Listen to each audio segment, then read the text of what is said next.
Daddy's gonna record, be as quiet as possible. Welcome back to this episode, guys. We're gonna show you how to take a really bad paint job or one that you're really not happy with. We're gonna take it from this state where it's really kind of rough, and then we're gonna turn it into a beautiful foundation, something you could be really proud of and something that you did from your own home backyard or your own garage. Now here's what we have, guys, a less than desirable outcome. You can see tons of solvent pop from painting at home.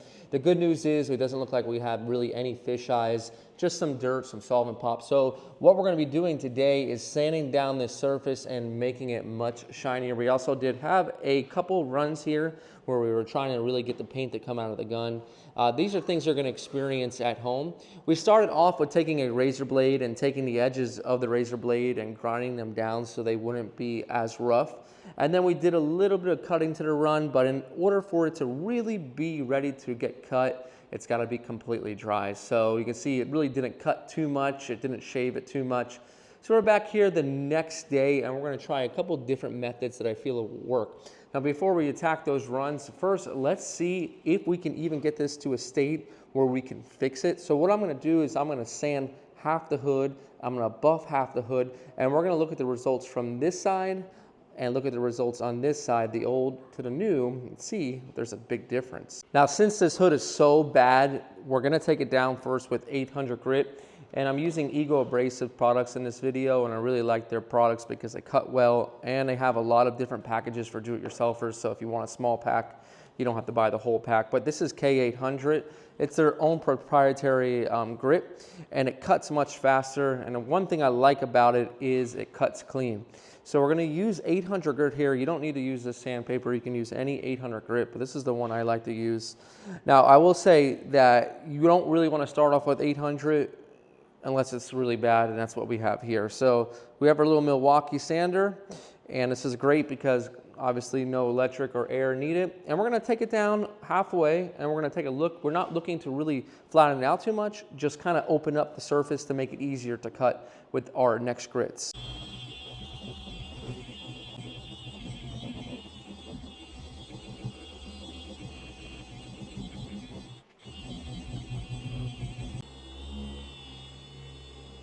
All right, and after we wiped it off, we can see that it doesn't have any more of those really divots or any of those little dirt nibs. So this is a good basis to start our refinement because we really want to cut it flat. Now, 800 grit, you're not going to have any peels. So if you're looking to match something, you're not going to have it. It's going to take it all out. But for you guys at home, I think you're just trying to make it look shiny. That's all you're really worried about. And that's what we're trying to do here too. So we have a good basis. So now let's step it up to our next grit. And our next grit here is going to be the K1200. Now a little bit high to step it up, but I feel like the K1200 can remove the K800 grit scratch. If you're not having good results with that, you can always just do the K1000. And again, the K and the P, they're going to be very similar grits, to be honest with you guys. It's just that the K is their own proprietary grit number that they've developed on their own. So we're going to go and take our 1200 and do the same exact thing on here. We're not looking to level anything out anymore. We're just looking to refine the scratch so it's easier to buff now.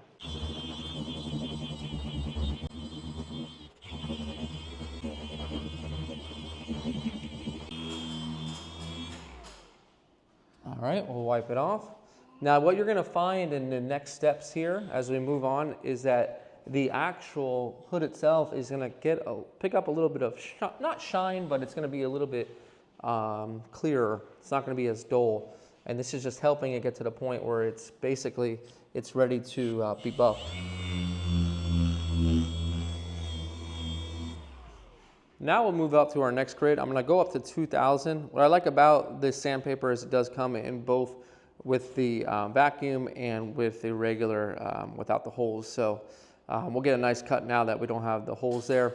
So at 2000 on this whole entire thing, we'll pick up the shine just a little bit more, refine a little bit more, and then one more step after this.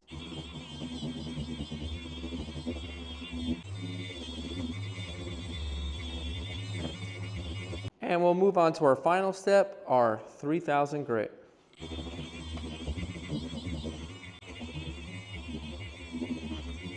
Now we'll give that a wipe with our towel and some detail spray. We wet it down, remove any of the the dust that's still in the surface.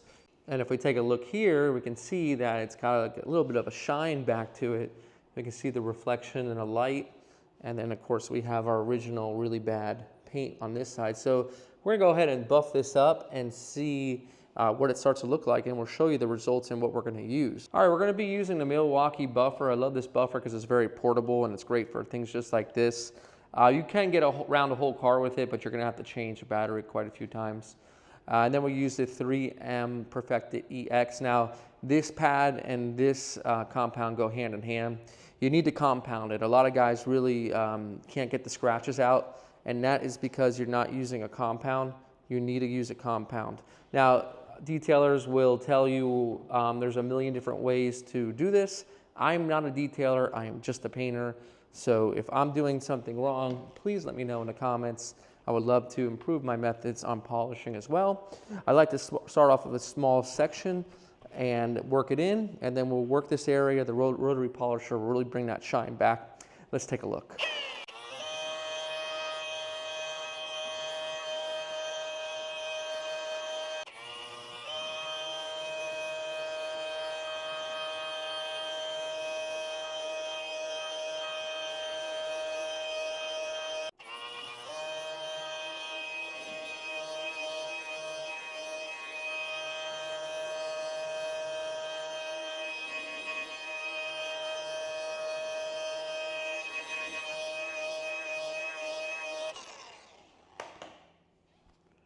All right, I'm excited for this, to be honest with you guys. You know, you can really make miracles happen with some sanding and polishing. And here's the difference, guys. You can see the side we didn't do with all of the paint defects and solvent pop. And if we just pan just a little bit, we can see it kind of all goes away. Still a lot of buffing and polishing we need to do, but the surface is completely changed from the surface over in here. If you follow that light right there and see, you can see there's more clarity. It's a little bit of mottle still in the base though, and these fluorescent lights will really enhance it. But if we follow that light and take a look at the clear, you can see the difference is astounding, completely different. And follow it back into the polished area, it's much better. Granted, still some more polishing to do. We can see that the effects of the sanding have really enhanced the finish, especially for a do-it-yourself finish. We're not chasing perfection here, but we're chasing results we can be proud of. Go ahead and finish up this side, and then we'll take a look at it, and then we'll finish up this side and attack a couple defects that we had in the paint.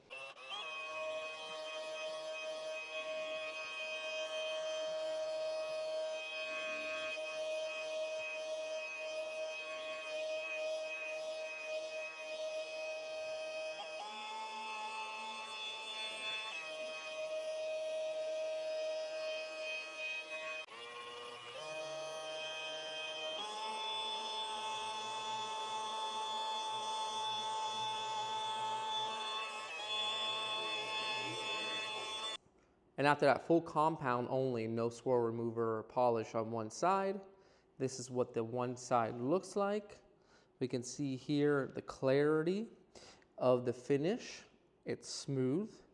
And we go over here, we can see all of the defects that we sanded out on this side. So we take a look at that once again, and we move over to this side, and they're completely gone. And move over to this side. They're all still there, which we're going to go ahead and finish up. So you really can take advantage of sanding down that top layer and removing all the defects and getting a much nicer finish.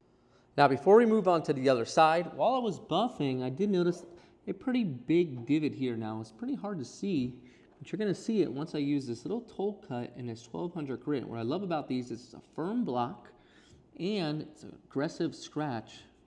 1200, you see that little booger right there?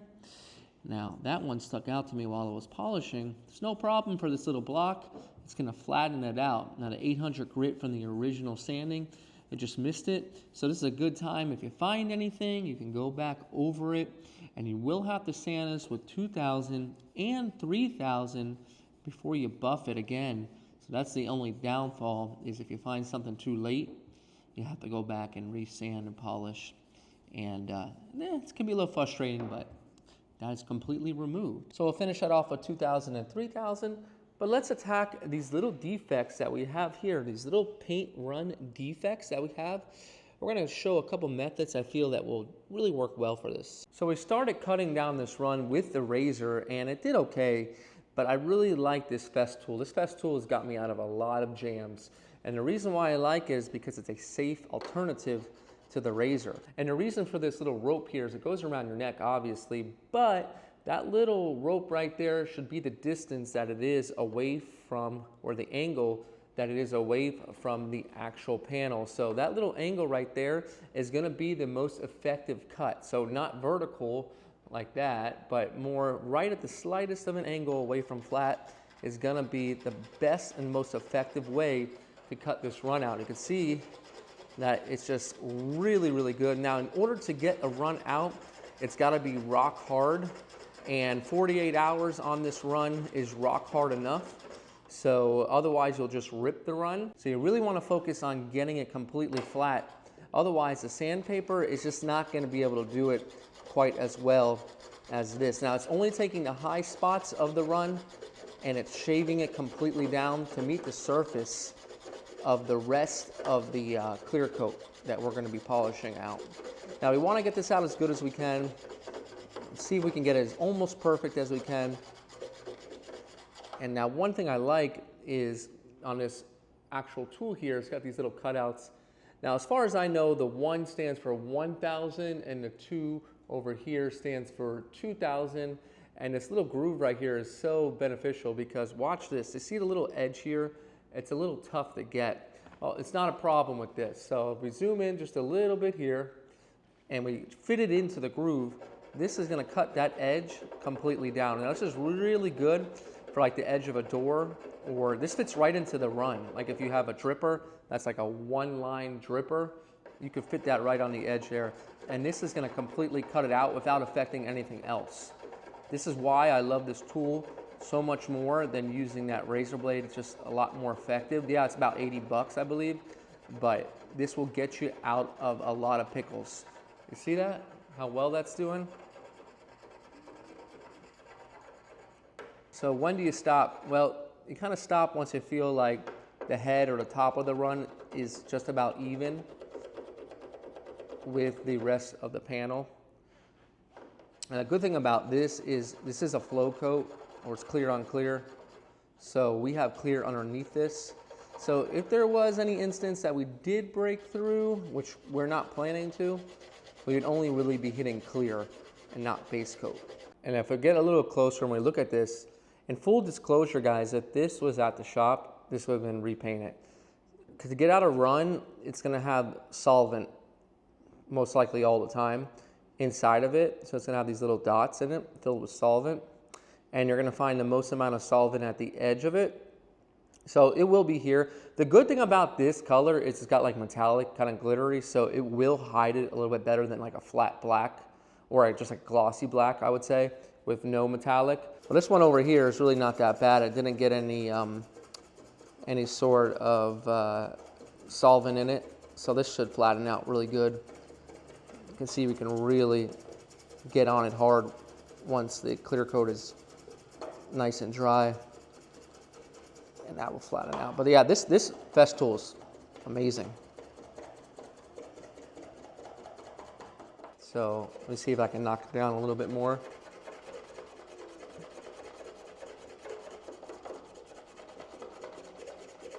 Spend as much time as possible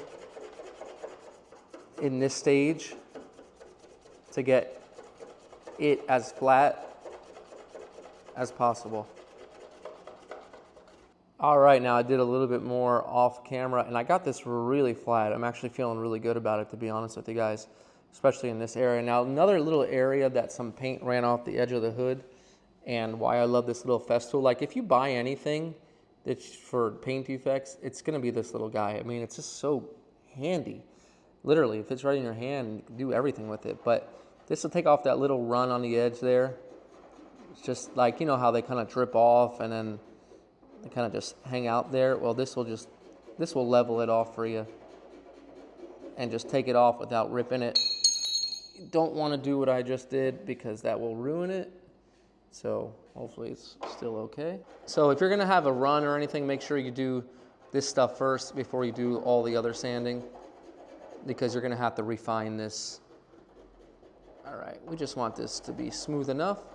And we're good to proceed with these two guys over here. And we're gonna use that same toll cut from before. Now sometimes you're gonna have to use your finger. We'll see if the block works. The block can work actually in this location. If it's not too curved, it will work. And just spend some time with it, guys. Flatten it out as much as possible, and without going back and buffing it. If you think you got it flat, just keep on going, because runs, they have a tendency to really just still show through even after the fact that you've gotten it all flattened out.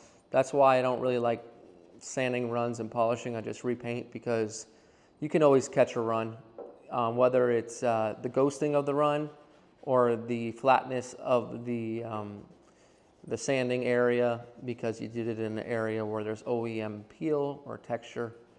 But yeah, I usually just redo runs. All right, we'll sand this a little bit more, and then this guy over here, I don't think we're going to be able to fit the block, so you can use, you know, your finger to kind of flatten it out a little bit. If you got the majority of it cut out with the Festool, that blade, then this is just going to be like sanding dust nibs. Like, it should be at the same level as a dust nib, and a dust nib for the most part will just level right out. So yeah, they make these in 800 as well. I don't have any on me. That would have probably been a better alternative right now. I'm still going to go over it with the sander in 800, but I wanted to give it a little bit of sanding first here to flatten it out, because these little papers are really aggressive and they really flatten out really well.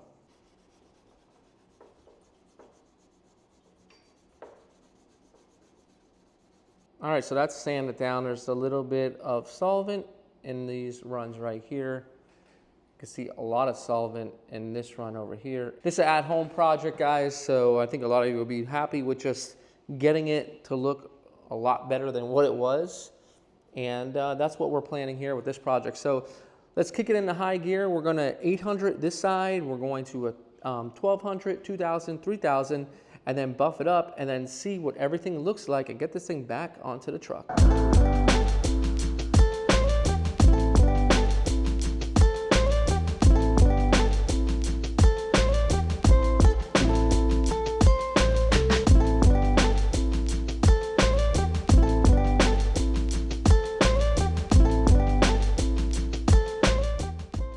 All right, so we're all done with the rotary polishing. You want to make sure you get everything completely out. Now, Jeremy's going to be using the orange pad with the DA polisher. Now, the pads that we're using that I picked up are these from Goliath's Garage or Correcting, so they help remove any of the swirls. And we're going to be using the swirl remover. It's basically a step 2. And then we'll go at it and see what it looks like once everything is completely removed.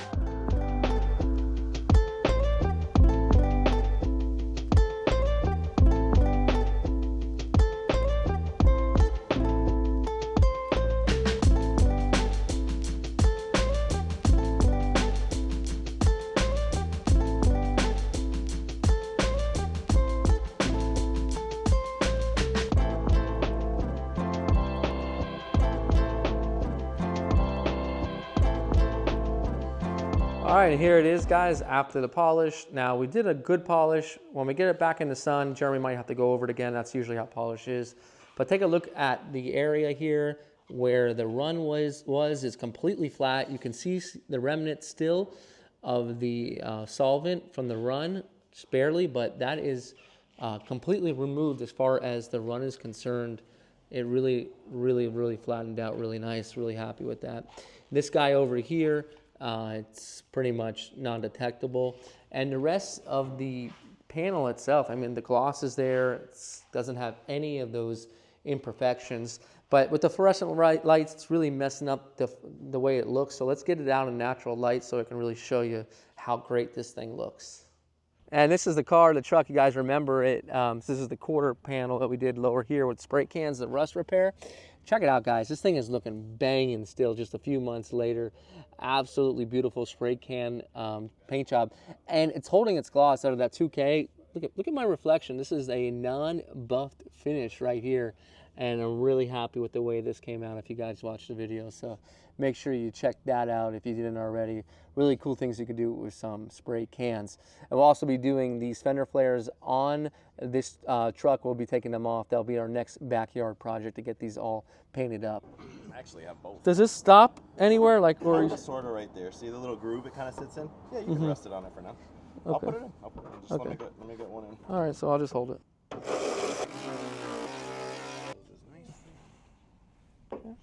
All right, guys, and here's the results. Check it out. Let me know what you guys think. This thing is super smooth after that buff. It looks really good. And it's funny because any of the defects we thought would be a problem, once you get it on the vehicle, you just don't see them. You just don't notice it because it's just a small part of the whole entire car.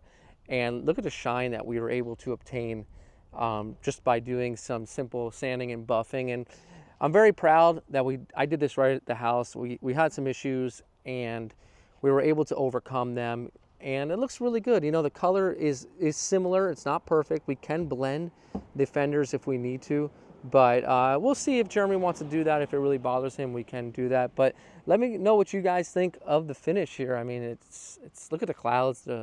It just looks beautiful. Really happy with it. Again, the color is very similar. It's not a perfect match, but we can always blend if we need. But I think most of you would be happy. Wow, so this whole video series has really showed me what a real do-it-yourselfer is. And I'm really guilty of using those titles in a professional environment over at the body shop. And that's something that I'm gonna try to shy away from because this is the real do-it-yourself environment in the garage and out back in the backyard. So we really went through a whole series of learning what the problems were and fixing them, and we got great results. Now, what's coming up on the channel? Well, we got our new QST 3060 in. This is the brand new, this is a second compressor with all the issues fixed, so there shouldn't be any water or anything in the line, so we shouldn't have any contamination. So we're gonna be using the QST, we're gonna be using this, we're gonna be painting some fender flares for Jeremy's truck as well. Also, we do have a couple things that we really want to get better at, and that's the turbine. We're not done with the turbine. The turbine's not too easy to use, but we've really been getting used to it. Hopefully, we can get some better results out of it in the future. If you guys like what you're seeing, you want to subscribe to the channel, go ahead and subscribe. And as always, guys, this is Brian from Paint Society reminding you, don't overthink it. It's just paint. Hey, I'll see you guys on the next episode.